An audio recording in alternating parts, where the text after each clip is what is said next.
Dear visitors, welcome to the Peranakan Museum, Gallery 9, which is a visual display, a preview of Peranakan cuisine and dining customs. Firstly, we would be starting to tour this gallery from an anti-clockwise direction. You may view the visual displays during this tour while listening to the audio tour. Feel free to pause this tour anytime if you would like a few more minutes to admire the displays for a longer time. Firstly, we would be walking through the display of Peranakan food. Peranakan food is well known in the mainstream culture of Singapore and Malaysia. It is a fusion of different influences such as from Malaysia, India, Thailand, Indonesia, Europe, and mainly Chinese cuisine. Many Peranakan women of the past were skilled cooks who creatively used new ingredients and modified recipes to suit the taste of the family. And that is why Peranakan cuisine has so many regional variations and unique family versions of well-known dishes and desserts.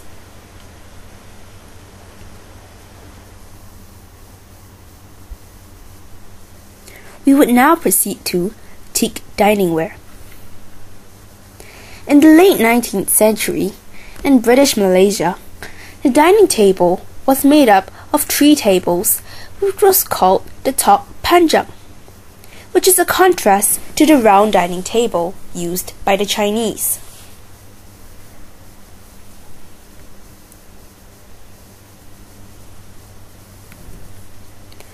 We would now proceed to tok panjang. Tok panjang is a Baba Malay term that refers to a type of feast associated with weddings and special occasions. Tok is a Chinese word for table. Panjang is a Malay word for long. In tok panjang style, guests were usually served longan tea and betel quid when they arrived.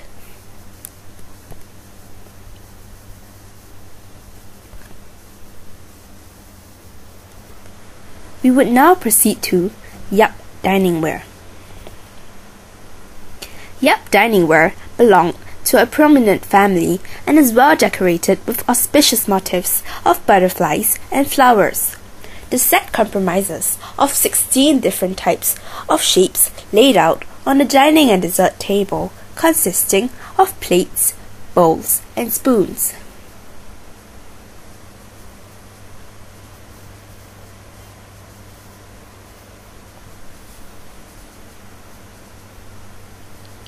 We would now proceed to Nonya ware.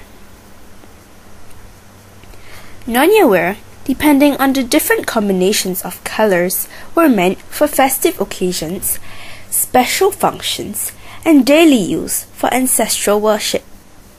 Nonya ware was once found in most Peranakan Chinese homes. Nonya ware was bought by the Peranakans up to around 1930s as the political turmoil in China at the time affected production.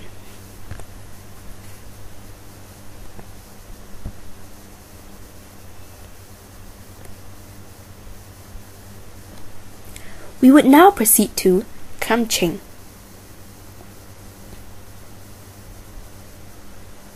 Kam ching is a type of covered container which is popular in the Peranakan community.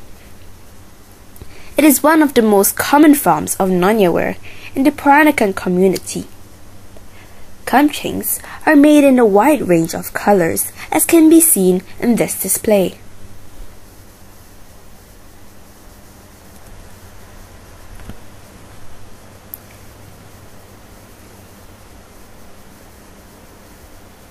We would now move on to the dating of nonya ware.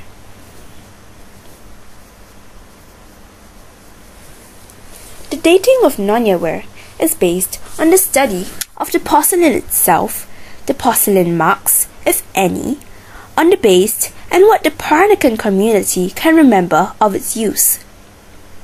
The earliest pieces were produced in the Daoguang region, 1871 to 1850, of the dynasty of China. They are of limited designs and forms but are very well made.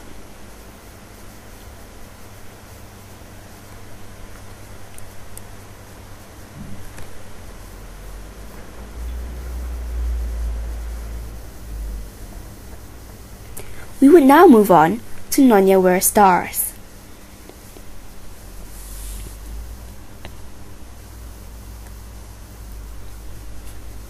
This display presents some of the best and rarest examples of Nyonya Ware, selected for their unusual forms and colors, and the quality of the colored enamel decoration.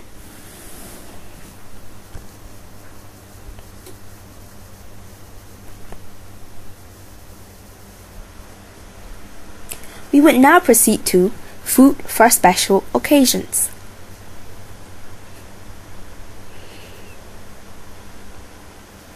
Food for special occasions.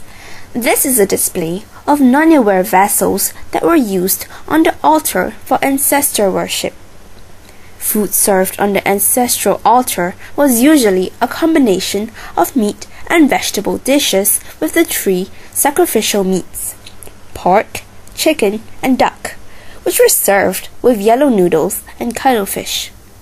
The altar would also have been laid out with fruits, cakes, and desserts, rice, and offerings of brandy, coffee, tea, sweets, and cigarettes.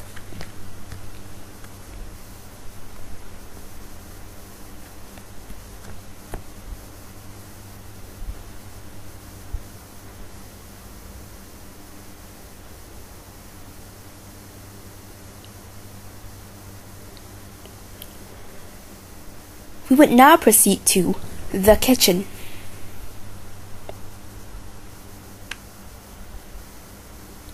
The kitchen.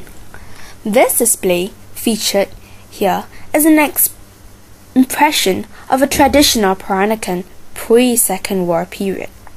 The kitchen was a multi-purpose space for more than food preparation and cooking. It was used for doing things such as storing ingredients and spices, and was a setting for minding the children, doing ironing, handwork, and many other household chores in the afternoon, and a bit servants at night.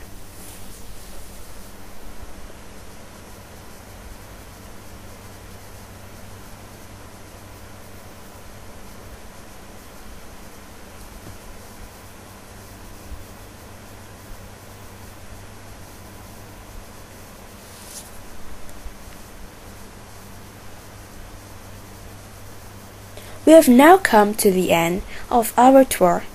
Thank you for experiencing this educational tour on the Peranakan cuisine and dining customs. We hope that you have enjoyed this audio tour.